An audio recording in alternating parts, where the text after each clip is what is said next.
郭台铭昨暝到苗栗来造势，县长蒋东锦甲前县长徐耀昌拢去甲徛台。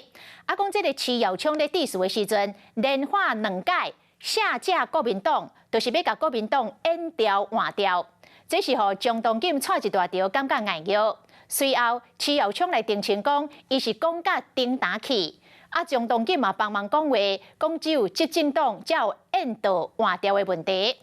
国民党的党主席朱立伦是回应讲，无稳准伤害到国民党这个大家庭，科技会严正处理，了解真相。举手发誓支持郭台铭的有没有？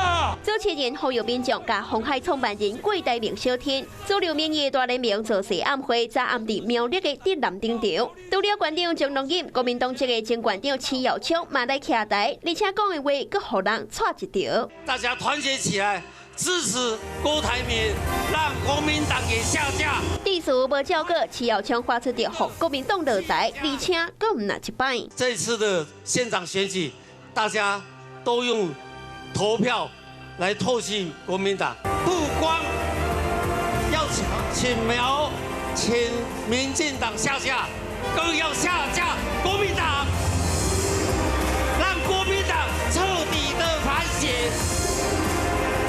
今天国民党给了我们苗栗什么？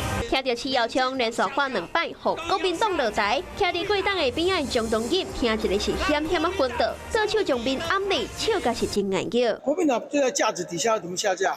所以这个应该很明显嘛哈。只有执政党才有下架的问题，这个我想应该是口误了。蒋东锦赶紧跳出来安答，徐耀昌嘛伫暗会散掉了后，解释讲是讲唔对去，但是国民党讲要甲处罚。任何人伤害自己的大家庭、伤害自己的党或者伤害自己提名的同志，这是党纪绝对不容许的啊！我想我们的考纪会一定会严正的处理，也会了解真相。那相信他是口误吗？这个就由考纪会来处理。